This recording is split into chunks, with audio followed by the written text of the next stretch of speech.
இந்திய எல்லையில் போர் பதற்றம், பாகிஸ்தானோட ராணுவ பயிற்சிகள் நிறுத்தம், இலங்கை அதிரடி தீர்மானம் என்பதாக இன்றைய தமிழன் பத்திரிகையில் தொடர்பான செய்தி தலைப்பிடப்பட்டிருக்கிறார்கள். எனவே காஷ்மீர் பஹல்காம் பகுதி தாக்குதலுக்கு பின்னர் இந்திய பாகிஸ்தான் உறவை முறித்தது. எனவே இதனை அடுத்து அங்கு போர் பதற்றம் உருவாகியிருக்கிறது. எனவே ஜம்மு காஷ்மீர் மாநிலம் பஹல்காமில் நடந்த பயங்கரவாத தாக்குதலில் 26 சுற்றுலா பயணிகள் பலியாகினார்கள், பலர் காயமடைந்தார்கள். இந்த கொடூர சம்பவத்துக்கு பாகிஸ்தானில் உள்ள லக்ஷர்-இ தொய்பா பயங்கரவாத அமைப்பின் துணை அமைப்பே காரணம் என்று கூறப்படுகிறது. இதனால் வெகுண்டெழுந்த இந்திய அரசு பாகிஸ்தான் மீது பல்வேறு நடவடிக்கைகள் எடுத்து வருகிறது.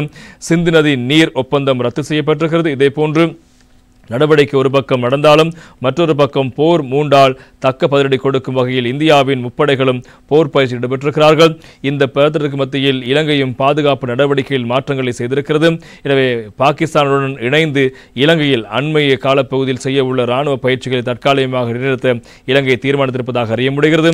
சில சமயம் போர் ஒன்று இந்திய பாகிஸ்தான் நிலையில் ஏற்பட்டால் அந்த காலகட்டத்தில் அணிசேரா கொள்கையில் நடந்து கொள்வதென்றும் இப்போதைய சூழ்நிலையில் மேற்படி பயிற்சிகளை இணைத்து வைப்பதென்றும் இலங்கை தீர்மானித்திருப்பதாக அறிவிக்க முடிகிறது என்பது முக்கியமான விவகாரம். இலங்கையை பொறுத்தவரைக்கும் அணிசேரா கொள்கை தான் எப்போதுமே சாதகமான அல்லது எங்களுக்கு பாதுகாப்பான உடையமாக இருக்கிறது. எனவே இலங்கை அரசாங்கம் இந்த விவகாரத்தில் அணிசேரா கொள்கையை பின்பற்ற தீர்மானித்தும் அதேவேளை பாகிஸ்தானோடு அண்மைய காலத்தில் இடம்பெறவிருந்த யுத்த பயிற்சிகள், ராணுவ பயிற்சிகள் அனைத்தையும் இப்போது நிறுத்துவதற்கு தீர்மானித்திருப்பதாக அந்த செய்திகளும் பிரதானமாக இருப்பதை காணலாம். எனவே நேற்றைய தினமும் பாகிஸ்தான் இந்திய எல்லைப் பகுதியில் பரஸ்பர துப்பாக்கிச்சூடு இடம்பெற்றிருப்பதாக ஒரு செய்தியும் இடம்பெடுத்திருப்பதை காணலாம். இன்றைய தினகரன் பத்திரிகை பொறுத்தவரைக்கும் அந்த செய்தி இடம்பெடுக்கிறது. இந்திய பாகிஸ்தான் இடையே தொடர்ந்தும் பரஸ்பர துப்பாக்கிச்சூடு என்பதாக தலைப்பிடப்படுகிறது. இந்திய காஷ்மீர் பஹல்காம் பகுதியில் சுற்றுலா பயணிகளை குறிவைத்து நடத்தப்பட்ட பயங்கரவாத தாக்குதலை தொடர்ந்து இந்தியாவுக்கும் பாகிஸ்தானுக்கும் இடையிலான பதற்றமான சூழ்நிலையை அதிகபட்ச நிதானத்துடன் தீர்த்துக் கொள்ளுமாறு ஐக்கிய நாடுகள் சபையும் இங்கே கோரிக்கை விடுத்த நிலையில் தொடர்ச்சியாக அங்கு நேற்று முன்தினம் இந்திய பாகிஸ்தான் நிலையில் துப்பாக்கிச் சண்டை இடம்பெற்றதாக சர்வதேச செய்திகள் தெரிவித்துள்ளன. இதற்கு யாருக்கும் இது காயங்கள் ஏற்படவில்லை என்பதாக இங்கு சுட்டிக்காட்டப்படுவதை நாங்கள் காணக்கூடியதாக இருக்கிறது. இந்நிலையில் இந்திய பாகிஸ்தான் இடையே போர் மூலம் சூழலை உருவாகி இருப்பதாக சர்வதேச செய்திகள் சுட்டிக்காட்டுகின்ற விடயங்கள் முக்கியமாக இருப்பதை காலம். இந்த தாக்குதலுக்கு பதிலடி கொடுக்கும் வகையில் இந்தியாவிலிருந்து பாகிஸ்தானியர்களை வெளியேற்றும் 48 மணி நேர காலக்கெடுவை இப்போது நேற்று நிறைவடைந்திருக்கிறது. இதனைத் தொடர்ந்து நாட்டில் ஒரு பாகிஸ்தானர் கூட இல்லை என்பதை உறுதிப்படுத்துமாறு அனைத்து மாநில முதல்வர்களுக்கும் தொலைபேசி வாயிலாக இந்திய அமைச்சர் அமித்ஷா வேண்டுகோள் விடுத்திருப்பதாக சொல்லப்படுகிறது. காஷ்மீரின் பஹல்காமில் கடந்த வியாழக்கிழமை இடம்பெற்ற தாக்குதலில் 26 சுற்றுலா பயணிகள் உயிரிழந்ததை அடுத்து இந்திய அரசாங்கம் பல்வேறு நடவடிக்கைகளை மேற்கொண்டிருக்கிறது. அதன்படி இந்தியாவில் உள்ள அனைத்து பாகிஸ்தானிகளுக்கும் ஏப்ரல் 27ஆம் தேதி முதல் வழங்கப்பட்ட அனைத்து விசாக்களையும் ரத்து செய்வதாக இந்திய அரசாங்கம் அறிவித்தது. அதற்காக 48 மணி நேர கால அவகாசம் வழங்கப்பட்டதோடு அது இன்று முடிவடைகிறது. இந்நிலையில் உள்துறை அமைச்சர் அமித்ஷா அனைத்து மாநில முதல்வர்களையும் தொலைபேசியில் தொடர்பு கொண்டு பேசினார்.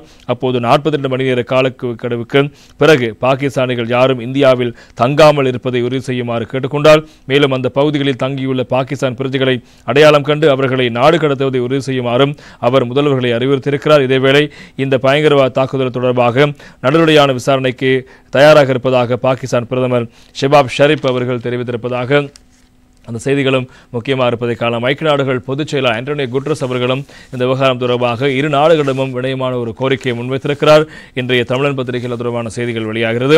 இந்திய பாகிஸ்தான் அதிகபட்ச நிதானத்தை கடைபிடிக்க வேண்டும் ஐநா வேண்டுகோள் என்பதாக அந்த செய்திக்கு தலைப்பிடப்படுகிறது.